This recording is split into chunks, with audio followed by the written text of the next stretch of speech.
Alors, aujourd'hui j'ai beaucoup de choses à dire, hein. On m'a conseillé de faire mon livre en livre audio pour les personnes en fait qui n'ont pas le temps de lire. Il existe beaucoup de personnes qui n'ont pas le temps de lire et c'est une réalité. Et c'est pour ça aussi qu'il y a beaucoup de gens qui n'aiment pas lire parce que ils n'arrivent pas à se concentrer sur leur lecture. Donc ils achètent le livre en audio, ils mettent dans leurs écouteurs pour aller au boulot, tout ça, même le soir pour s'endormir. Est-ce que vous pensez que c'est une bonne chose de faire en livre audio? Déjà, ça c'est ma première question. Ma deuxième question, évidemment, c'est du point de vue argent. Combien ça coûte de faire un livre audio par un professionnel, bien évidemment, parce que j'ai vu des plateformes qui faisaient, mais c'était pas top du tout. Et ma troisième question, c'est ceux qui ont fait des livres audio, quels sont les retours que vous avez eu dessus, et est-ce que vous êtes satisfait de vos livres audio? Voilà. Merci d'avance de répondre à mes questions.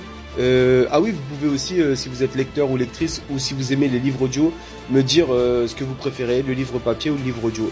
Ça peut être aussi intéressant.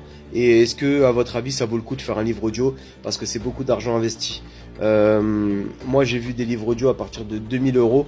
Donc pour la réalisation de son livre audio, donc c'est un prix, c'est un tarif. Quand on est indépendant, c'est très très compliqué, surtout quand on a un loyer à payer, etc. et des factures, comme tout le monde, hein. Donc est-ce que ça vaut le coup? Est-ce que c'est rentable? Est-ce que si par exemple je le fais en livre audio, qui c'est qui l'achèterait? Est-ce que vous préférez les livres audio ou les livres papier? Voilà, bon je me répète, mais vous avez compris ma démarche. Merci à tous.